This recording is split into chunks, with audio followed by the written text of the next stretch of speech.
Hello, what's up, everyone? Welcome to 2021. Hope 2020 wasn't too bad for you.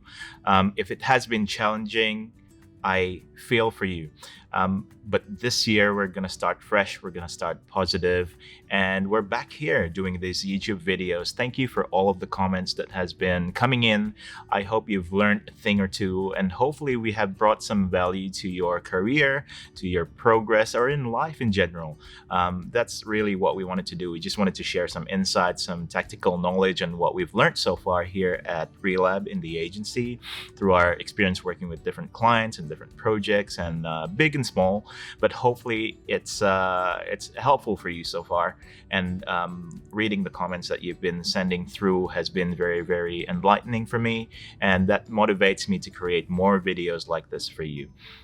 In this video, we're going to start with the 15 most frequently asked questions on how to make your design sprint process successful. It's a very challenging one. It can make or break your whole project or your whole relationship, as a matter of fact.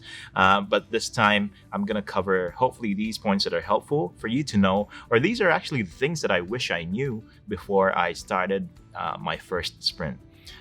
Before we continue, I'd really appreciate it if you hit that subscribe and bell button. You'll get these type of videos in a form of a notification in YouTube.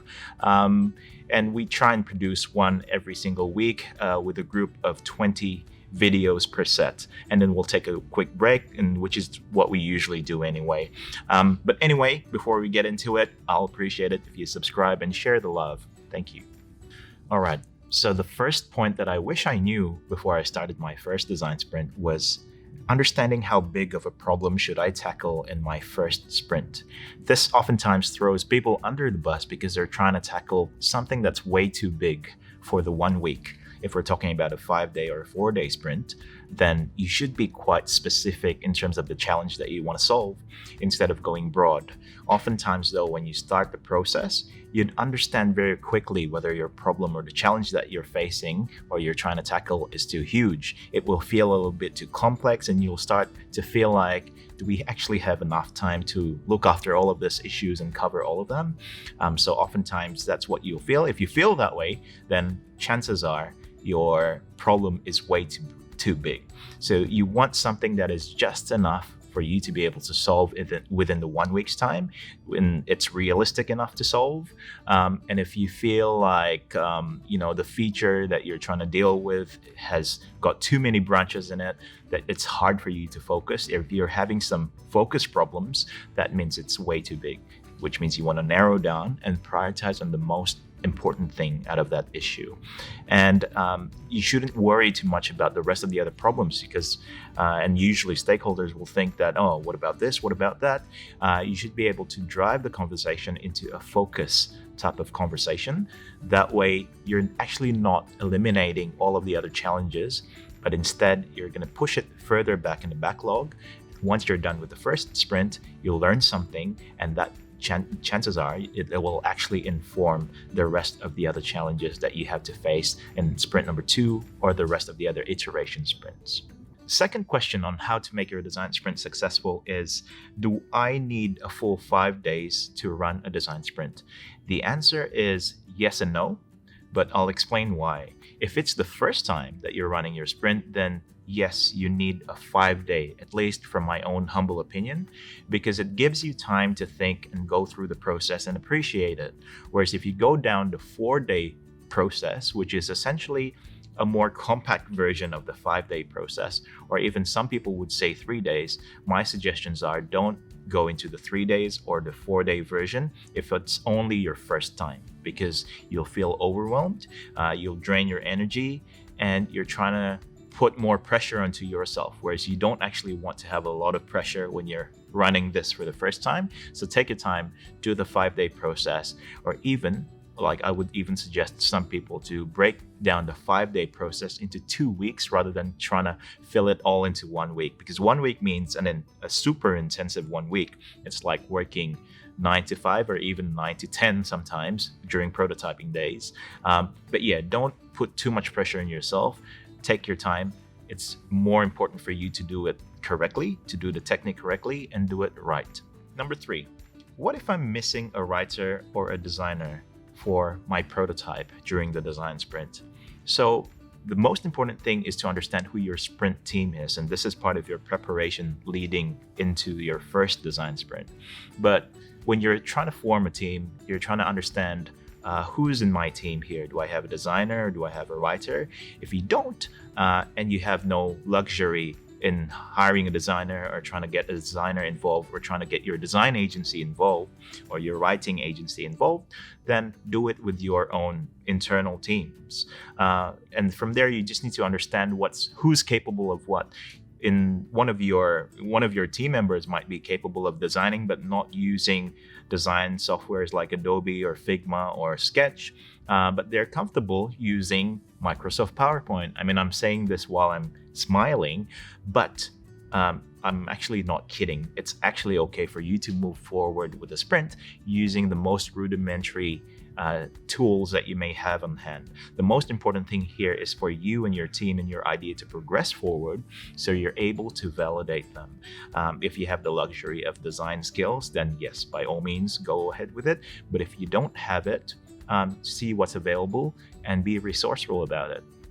So again, I think the idea here is there's no right or wrong in getting the right prototype or the most beautiful prototype or the most accurate one, but the best that you could do as a team. Point number 4, what do I need to prepare for the design sprint? I've done a video about this before. It's called the pre-flight video or your design sprint preparation. Basically, what you need to know is your user. You really need to understand who your user persona is. In a design sprint sense, it's even more important for you to understand the one most important proto persona that you want to focus on for the specific challenge. We've done some videos around this, so go back and have a look at some of the things that you want to prepare before a design sprint. Other than that, it's important for you to understand the business challenge. So understanding the challenge is important because it gives you an anchor on what to focus on, or at least for a start. The third thing to have before starting a design sprint is an idea of what your user would go through in terms of their stages of experience in working with your product or using your product or using your services in general. So typically a user experience map, a customer journey map, a customer experience map, any sorts of user experience mapping would be very helpful to have before running your design sprint, because it gives everyone an idea of a flow, at least, because those things would save you a lot of time, or having that knowledge up front will save you a lot of time before jumping into day one of your sprint. And essentially, those are really the most important things to have. If you have those 3 things, you can actually go into a sprint more confidently. The 5th one is, do I need to recruit users beforehand? Absolutely. You don't want to be recruiting users during your 5-day or 4-day process, because in those 4 or 5 days, you just want to focus on your product solutions and make sure that you get the prototype done. And that takes a lot of time and effort that you don't really want to spend a lot of time just trying to recruit users. So that's another thing that I would suggest for you to have a plan on before running into a sprint, is to know who your user persona was, as I said in the previous point, but then also have a strategy on how to recruit them. I'll do a separate video about recruiting users, but the answer to this question is yes. Make sure you have a plan on how to recruit users before running the sprint, that on the day 5 or the day 4 of the sprint during user testing, you already have all of that planned, and the users would just come into the prototyping, not the prototyping, but the user testing session. And everyone can just sit back and relax on that day. The 6th one is, who should be the facilitator? Would a facilitator be internal or external? So the answer to this is, I think it's best to have a facilitator who's unbiased about the business and its politics and everything else that's around it. So having someone external would generally give you this It would generally give you this feel that this person is not biased to any part of the business or any departments of the business. They're coming in with a fresh pair of eyes and mind, a clean one as well, that they'll make sure that the process goes smoothly along the way, and they don't have any agenda behind all of this other than to genuinely help you throughout the process. If you were to have someone internal, that's obviously completely fine as well, and that's usually what internal teams do. Internal teams do this whenever they run sprints and iteration sprints all the time. So typically a product manager, a product owner, sometimes a UX designer, or even a tech lead would run sprints. But usually this is the person who would be most invested in the process, and usually the person who's trying to get buy-in as well on his or her idea. So anyone can do it, internal or external, there is no problem. But the most important thing is unbiased facilitator. Number 7, what type of personality is best for a facilitator? So this is a tricky one because most facilitators could do the job well, but there are certain facilitators who are just born for it.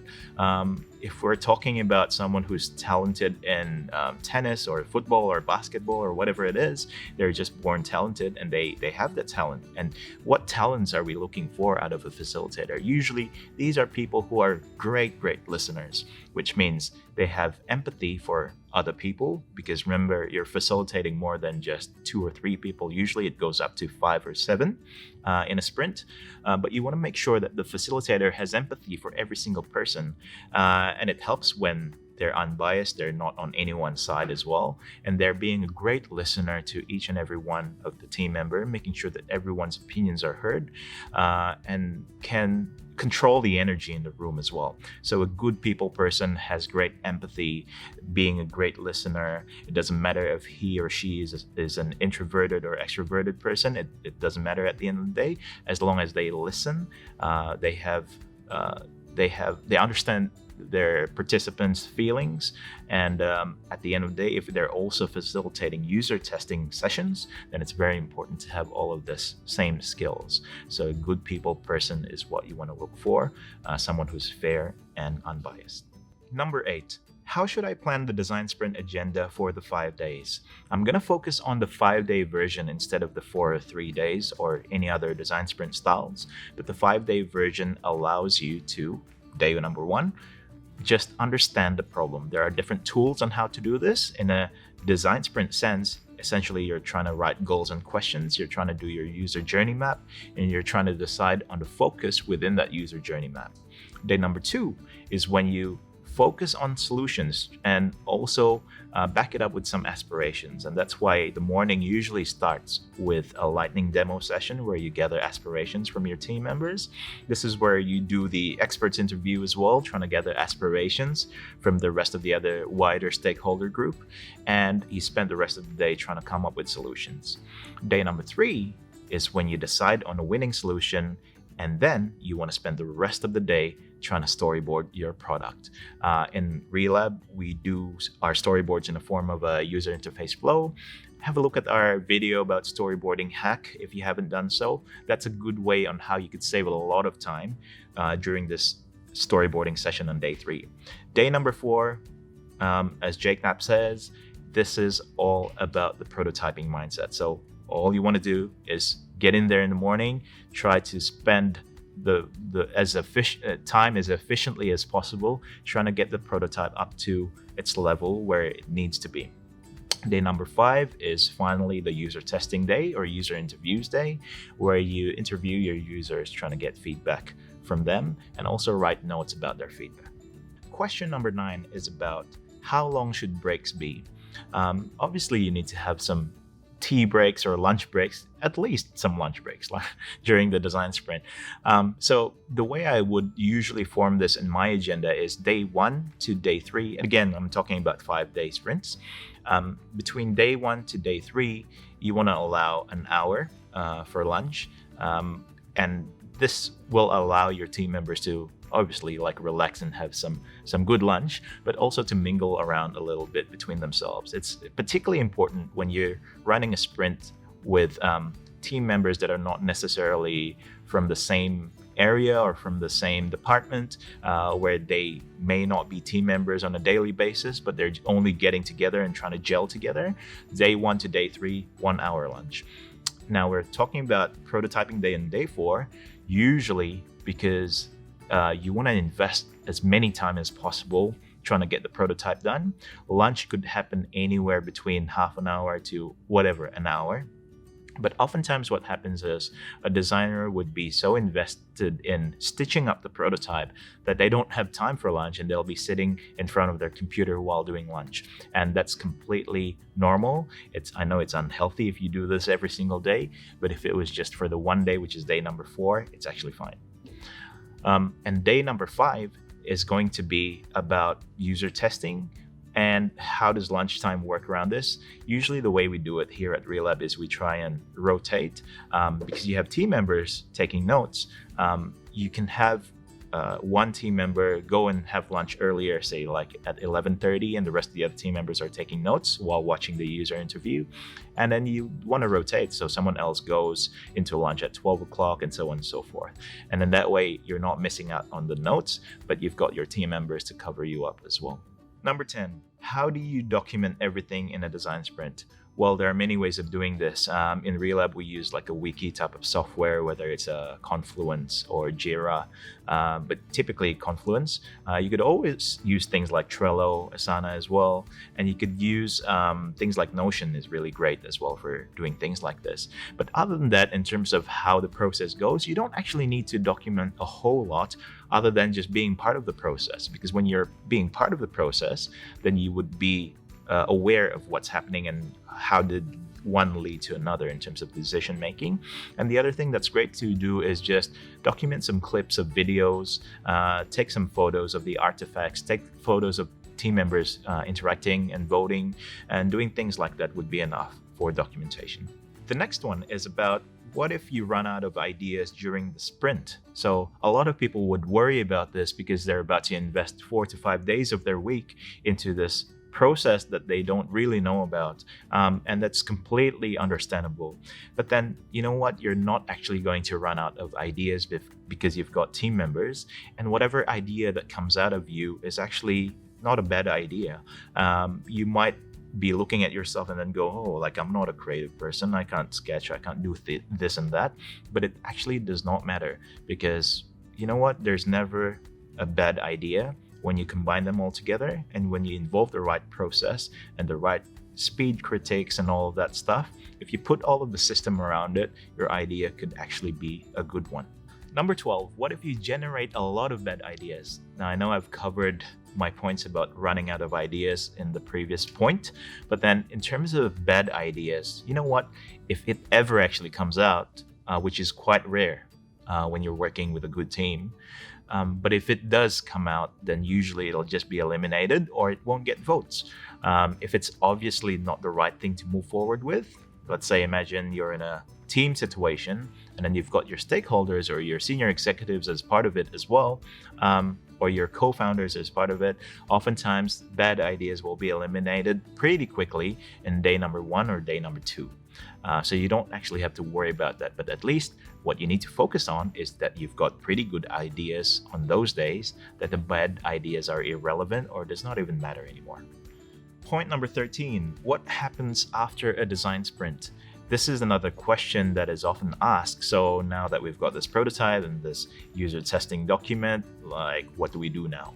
So usually what happens, there are 3 things that could potentially happen. One is either you failed. When I say failed, it's really not like a huge failure because you've learned something out of it. So at least you've done your user testing, you've done your prototype, you showed your idea to your users and trying to get some validation. So by failing, that means your idea has failed, not you. Your idea's failed because it does not appeal. So what that means here is you get to learn something and you get to move on and come up with other ideas. It's better to do that right now rather than trying to build it and then spend a lot of money and time to try and get it out there in the market and only finding out then. The second scenario is for you to have to review and iterate your idea. This is when your user gives you somewhat a good feedback, but with some room of improvements. So what you want to do from here is run more sprints. And this is where you actually can do the 3-day version or the 4-day version instead of the 5 days, but run more sprints to refine that idea. The third scenario, which is the best case, is a win.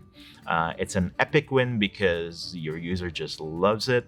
You hit the ball out of the park and you just move forward to production smoothly after that.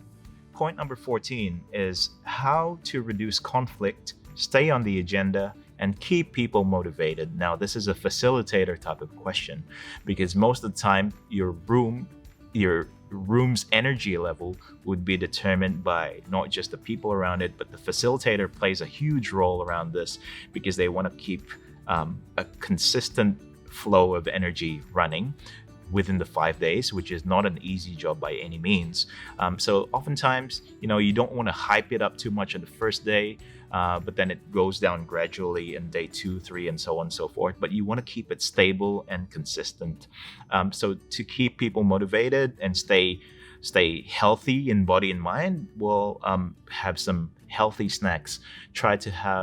Don't fill people with donuts and sugars and things like that in the 5 days time, but then give them some, almonds, just light and healthy snacks. Try to bring up some quick activities as well between the serious sprint activities. You could do some icebreakers and things like that, but it's important for people to have fun and gel together during the process.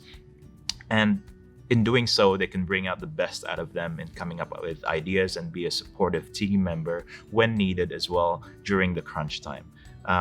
And if we have some conflicts, then the best way a facilitator could deal with this is try to listen and acknowledge the conflict. So an example is sometimes you might have some naysayers in the room where they don't really buy into this process, they don't really believe in it, but they just have to be part of it because they're being pushed to. But the best way a facilitator could deal with this is to pay even more attention to that person, listen even more to that person, make sure that he or she is being heard. And doing so, sometimes that naysayer could actually end up being your ally and be a great team member. All right, the last one. Any last tips here, Alvin? Well, from my experience running numerous design sprints on numerous companies and different team members, so I've dealt with so many different types of people in running sprints. It's a very interesting one. But if there was like a silver lining between all of this, and if there's a little hack that I could share with you, it's really trying to push for people to trust the process. It is so important for you just to trust the process. Remember, the process here that we're talking about is actually a step-by-step recipe that's been proven to help companies launch products successfully in the most efficient way as well.